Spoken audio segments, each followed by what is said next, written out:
I am so excited about today, you all, simply because I have the money maker right here sitting next to me. Sharita Humphrey is here, you guys, getting ready to get candid about business credit. So if you need to know more, stay tuned. Let's go.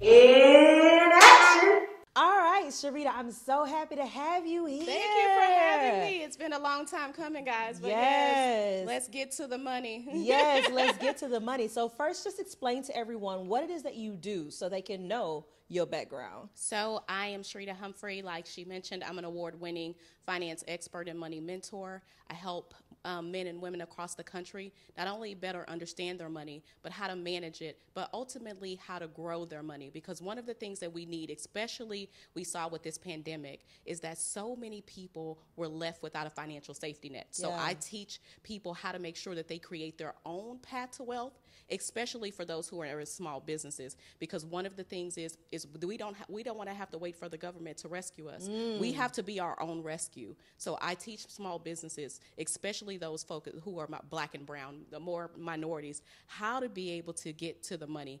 I believe in leaving no money on the table and operating on OPM, other people's money. I'm going to show guys, I teach people how to become bankable. I want you to become attractive to the bank. I want the bank to pick up the phone and be calling you.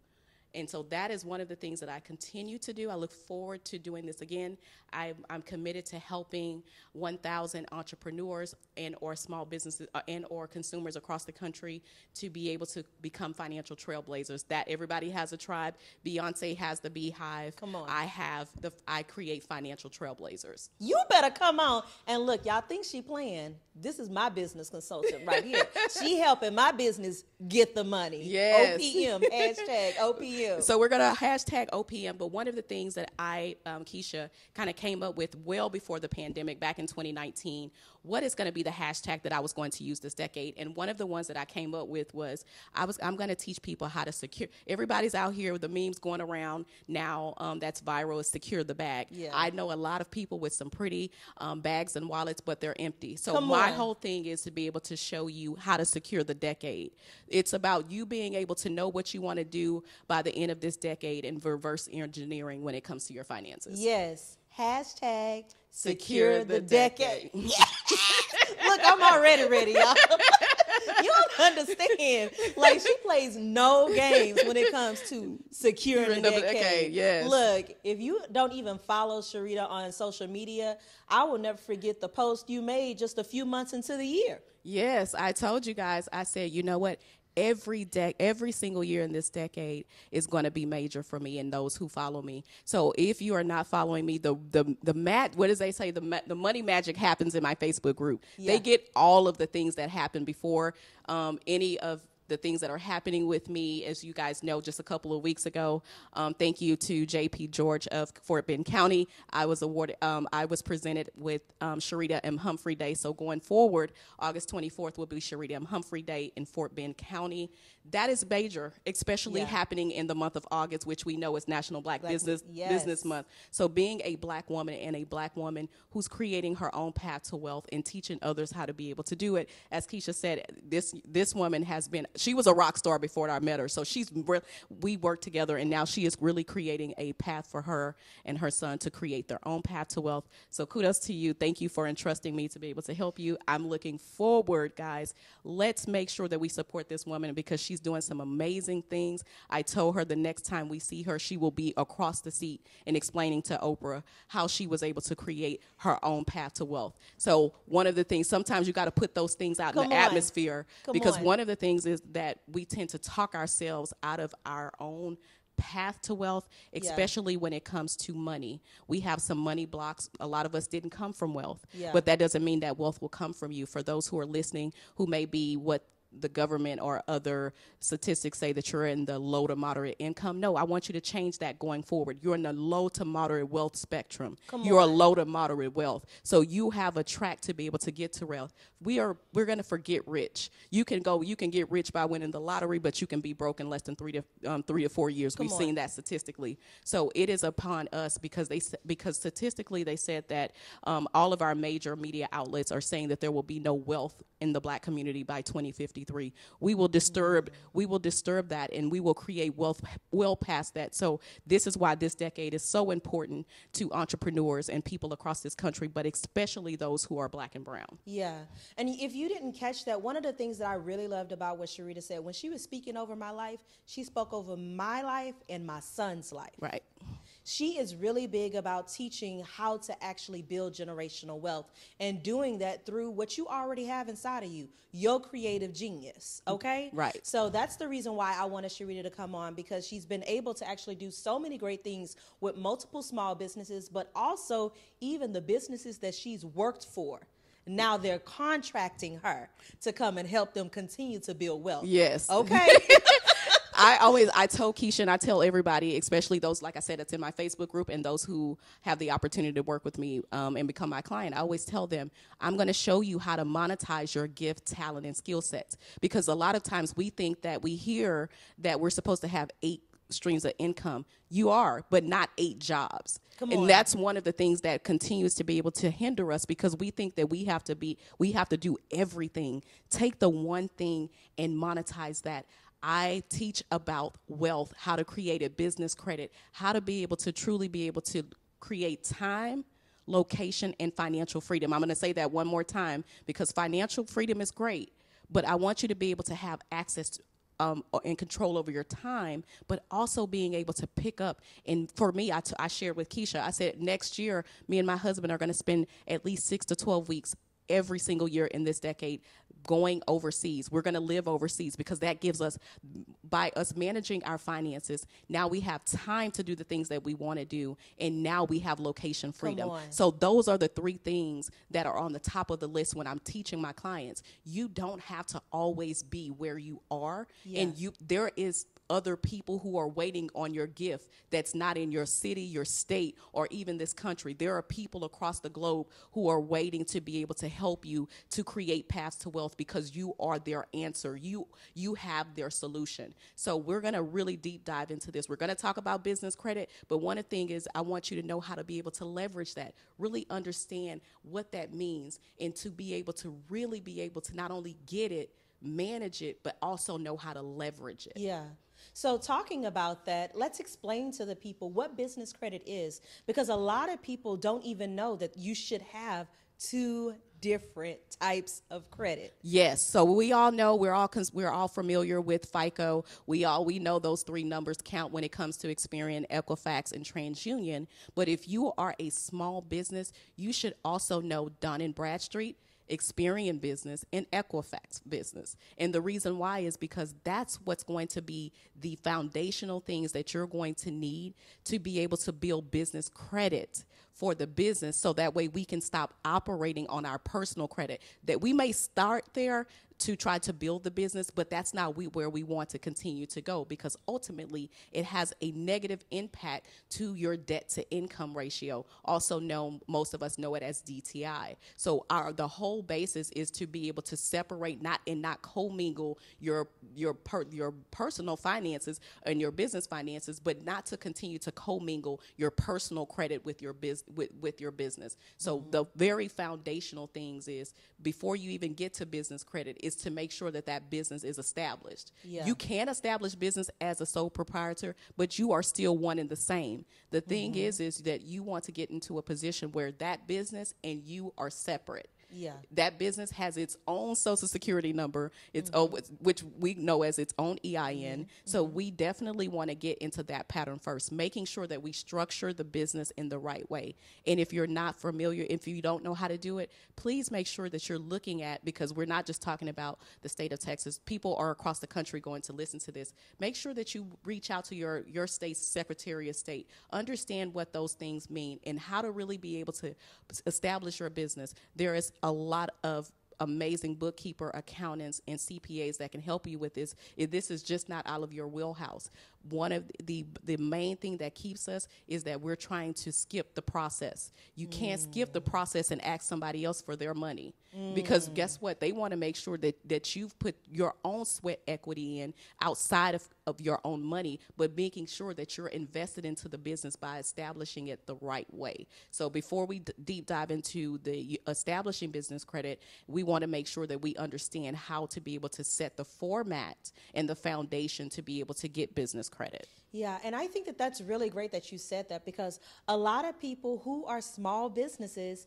aren't even set up properly so Right. they can get the money. Right. You know, so they can. You're leaving be money able on the to- table. You're leaving money on the You're table le- because you're just actually operating as a sole proprietor, Right. not having an LLC, not having the separate account, not having those different things Right. to make sure that you can separate it. And so funny, it was just yesterday we were having this conversation in a Facebook group that I'm in, just making sure that you understand that you and your business are one, but when it comes to paper, make sure you separate those things, Yeah. because you want to make sure that, let's just use your micro lenders or your traditional banks. A micro lender is built for small business, but they still have the same criteria, because they're regulated like by the OCC, just like your big banks. So you want to make sure that you are bankable. I want that word to be, I know pivot was the word last year, but I want everybody going into the new year, in the next couple of years, to make it a goal and make it on your business vision board that you get into a position to make yourself bankable. Because if you make yourself bankable, it opens up the floodgates. Business credit is great, but when you can make yourself bankable, then that opens you up to lower interest business loans, lines of credit.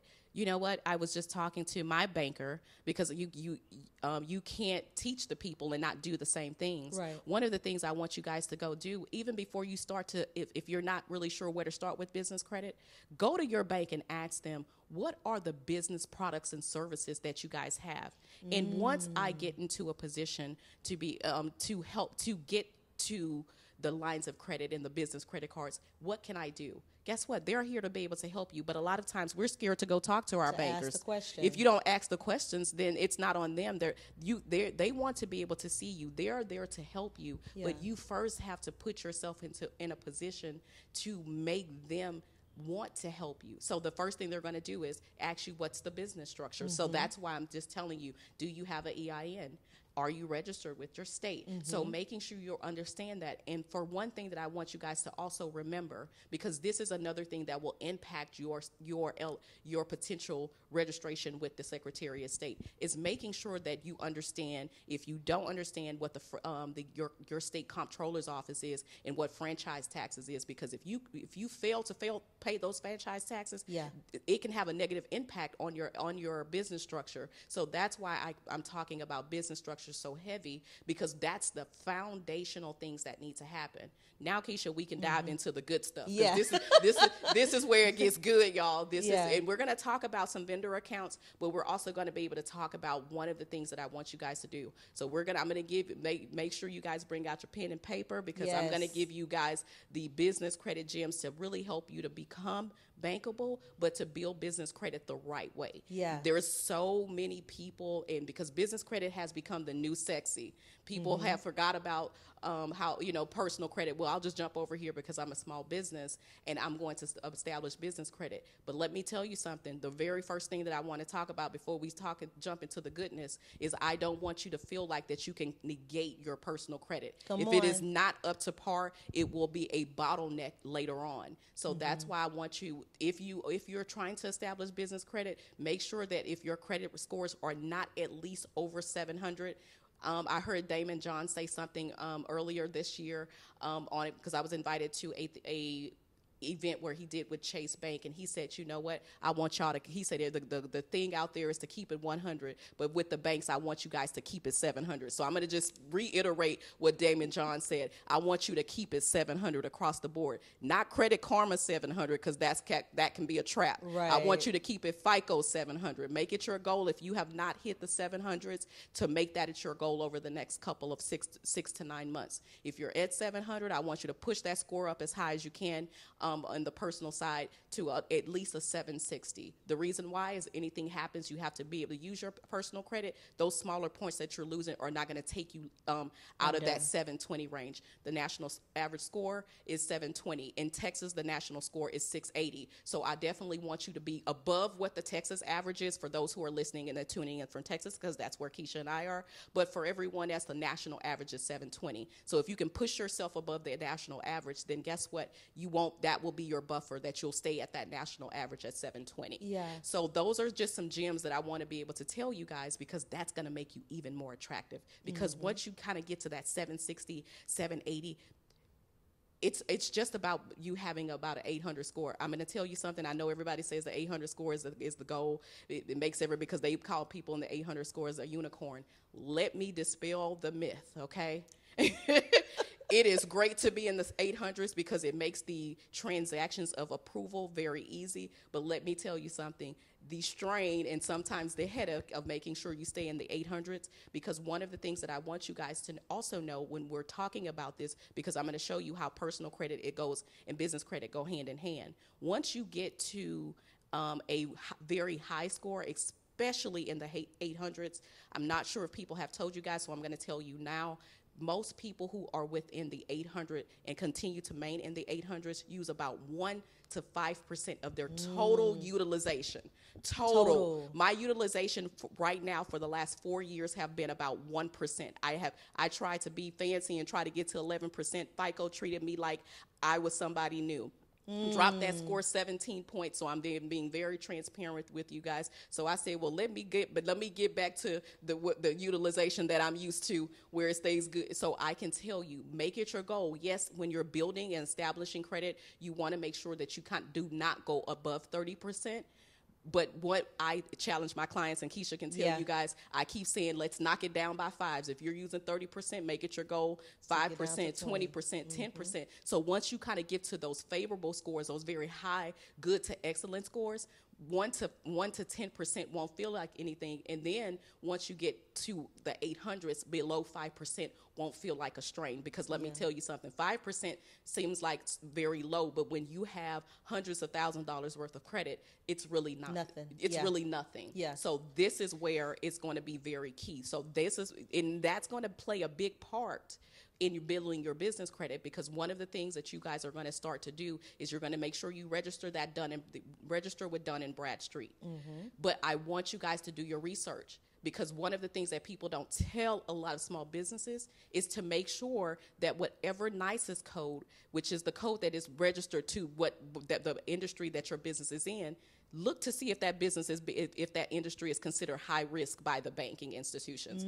Because if you don't, then what's going to happen is, I'm just going to use one, and if anybody's watching this, just know this is for example purposes. Don't come for me. But let's just say for someone who may be in a car dealership, certain things in real estate, they may be considered high risk depending on which NYSES code that you're using. So you definitely want, and let's just say credit repair companies, a lot of times they won't even certain banking institutions won't even let you open up a business account. So you definitely want to look at what codes you're using and the industry that you're going in, and making sure that you use something that is not going to be a red flag on your business. So one of the things I always like to caution businesses is to make sure that they're doing that. Before you register that account, make sure you understand that if your particular industry may be considered a red flag, because that's going to make it could make it very difficult for you not to only open up a business bank account, but to also get access to those lines of credit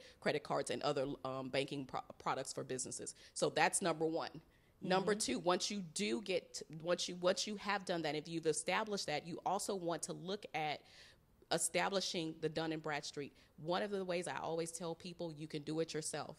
Yeah, you can do it yourself. You don't have to hire nobody. You can do that yourself. I know. I know. Probably there's a lot of people who are like, "Hey, that's my bread and butter," and that's okay. I'm not trying to say that, because some people are busy; they don't have time to do it. Right. But one of the things is, if you have time, and that's why it's so important, especially if you are a startup business or an emerging business, you have to make sure that time management is also something. It's also very key to your business. So making sure that you can do some of these things on your own, so that way you can keep some some of the money that you have in your pocket, so you can establish the business and continue to be able later on to employ people, because you haven't spent so much of the money that your own sweat equity up front. So once you have that, I know Dun & Bradstreet normally says it takes about 30 days to receive your Dun & Bradstreet. It really doesn't. Not even close. It doesn't even take like that long. Maybe a week. Yes.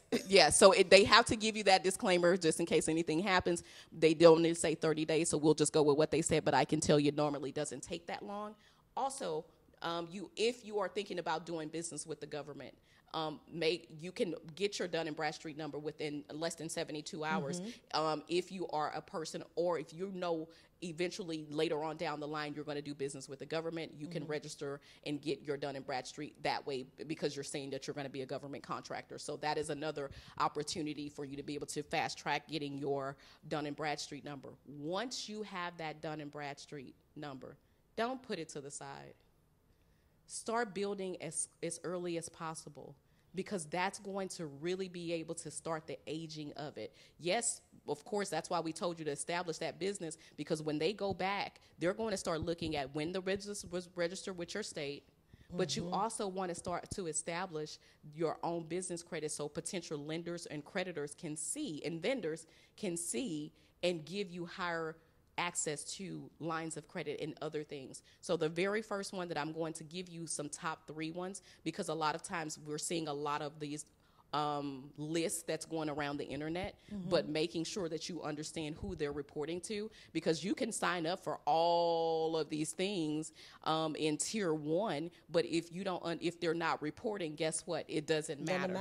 It really doesn't matter. And I will tell you, I get a lot of clients and a lot of people who are in my Facebook group, especially those who are new, will say, hey, I have this business credit card, but it's not reporting.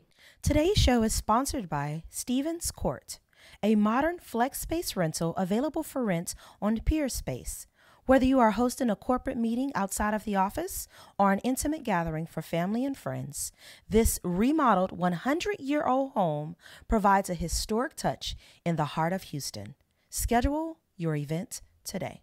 So you definitely want to look at what I was just mentioning to Keisha, is a lot of people go ahead and when they get those they're excited about the business. They open up that business credit card because the banker's saying, hey, do you want a business credit card? But guess what? They didn't explain to you that depending on where you're getting that business credit card, especially if it's your more traditional banks, we're just going to throw some out there because everybody knows them, your Chase, your American Express, even your Navy Federal, for those who are in business, guess what? They will establish that business credit, but guess what they're going to do? They're going to pull your personal credit. Personal credit, yeah. And guess what? Even though you have that business credit card, and it's great because it expands your buying power, guess what? They do not report to the credit bureaus unless you are delinquent or you pay late.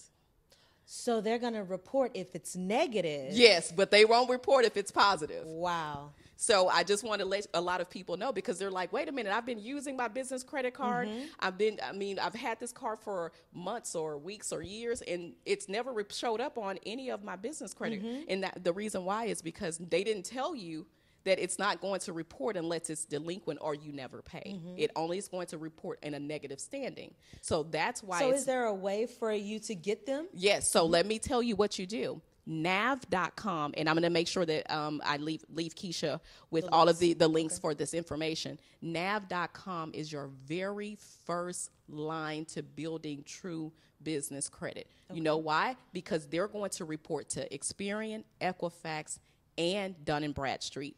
It takes about 60 to 90 days. And one of the things I'm going to give you guys a little bit of insight on is that if you know that you're going to be potentially later on in the next 6 to 12 months after you start to establish your business credit, and you know that you want to be able to potentially get a loan from the SBA, one of the things that I would tell you is to make sure that you're signing up for the NAV loan product that is going to allow you to do this. This is going to be the more higher tier, but it's going to help you to really get in fast track and create that potential 160 to 165. And I'm going to tell you what the 160 to 165 is. She ain't stopping, y'all. I know this is so good and she has so many gems to share. So make sure you come back next week to find out what is she talking about this 160 to 165 number. Okay? We're talking about building business credit and you don't want to miss this. She's going to speak more on NAF.com